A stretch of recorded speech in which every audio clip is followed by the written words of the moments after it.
구글이 중국 공산당의 입맛에 맞는 검색 시스템을 계속 추진한다면 구글 직원들은 파업에 돌입할 것이다 라고 밝혔습니다.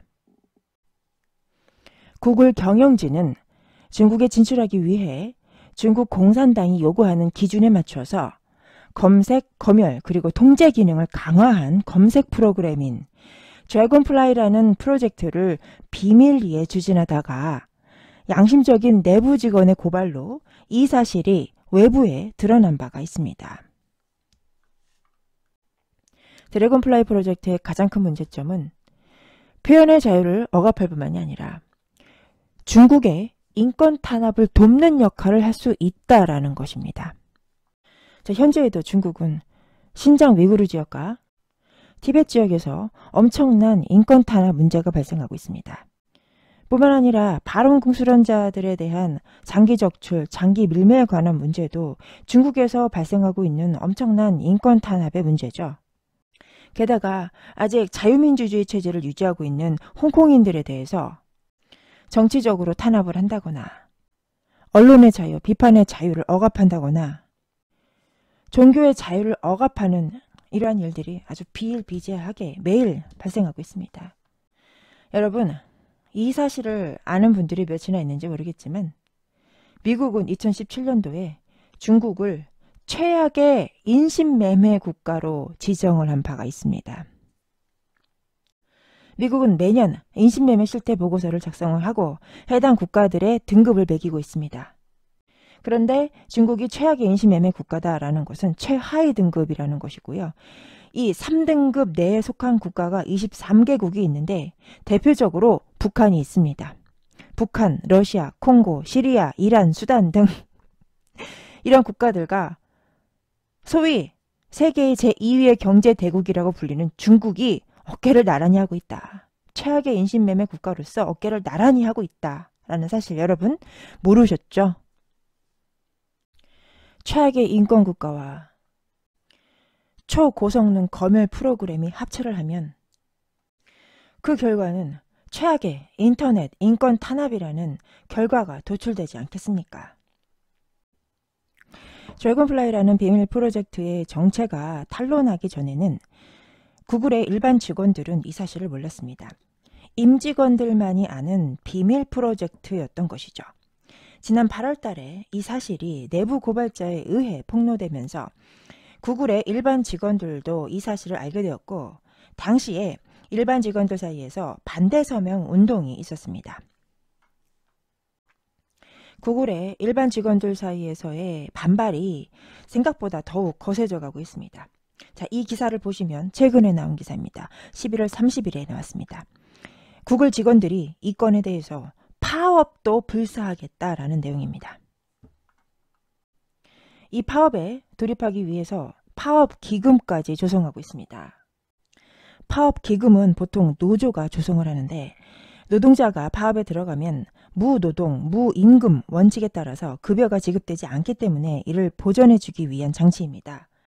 그런데 구글은 노조가 없기 때문에 이에 따라서 일부 직원들은 노조 결성을 논의하고 있으며 이번 파업기금 조성에 적극 참여하고 있습니다.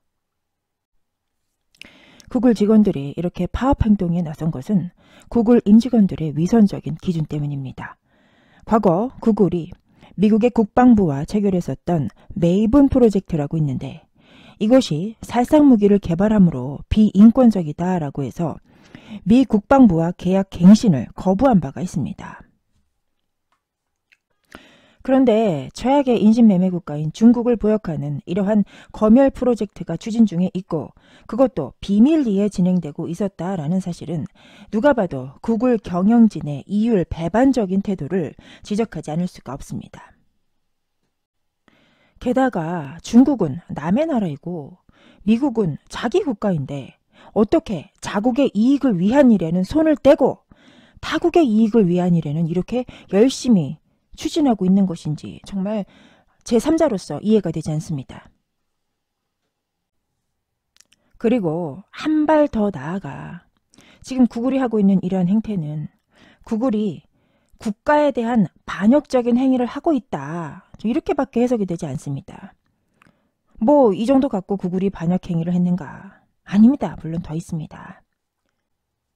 최근 전 세계적으로 보안 논란에 빠진 이 화웨이와 그리고 기타 중국 기업들과 구글이 적극적으로 사업을 추진하고 있었고 또한 협력해오고 있었습니다. 보시는 바와 같이 구글이 화웨이, 샤오미와 손을 잡고 중국에 재진출하겠다 이런 기사가 있었고요. 무엇보다 가장 이 구글에 대해서 심각하게 생각하고 있는 것이 바로 이건데 구글의 새로운 보안키, 타이탄 이름의 보안키를 중국 업체가 만들었다. 다시 말해서 구글의 보안을 중국에게 맡겼다라는 뜻입니다. 자, 실물이 이렇게 생겼습니다. 자, 그런데 중국이 애플, 아마존, 그리고 국방부, FBI 이런 데의 서버에 스파이칩을 심어놨다라는 기사가 10월달에 보도된 바가 있었죠. 그 스파이칩의 크기를 한번 보십시오. 이 The Big Hack라는 이름을 가진 스파이칩인데 이 손가락에 있는 작은 이 좁쌀만한 크기의 스파이칩입니다. 내가 보기에 지금 여기 딱인데 여기 사이즈가 들어가기에 딱 좋은 사이즈 아닙니까? 이 작은 좁쌀만한 스파이칩의 성능이 아주 굉장합니다. 이게 이래봬도 메모리 저장 기능도 있고요. 심지어 이 주변에 와이파이가 있을 때에는 인터넷으로 그 내용을 전송하는 기능까지 있다고 합니다. 자, 개인적으로 진짜 이해가 안 되는 것이 구글이라는 기업은 작은 기업이 아닙니다. 전 세계의 개인 정보가 수집되고 저장되는 그런 전 지구적인 기업입니다. 자, 그래서 구글이라는 기업은요, 이 보안 문제를 가장 까다롭게 접근해야 됩니다. 그런데 그러한 구글이 이렇게 심각한 보안 문제를 야기시키고 있는 중국 기업에게 어떻게 중국에게 구글의 보안을 이렇게 온전히 맡길 수가 있답니까? 자, 2015년도부터 2018년도 3월까지 대략 4년간 구글에서 50만 명에 해당되는 개인정보가 유출되었던 사건이 있었습니다. 그런데 6개월간 쉬쉬했답니다.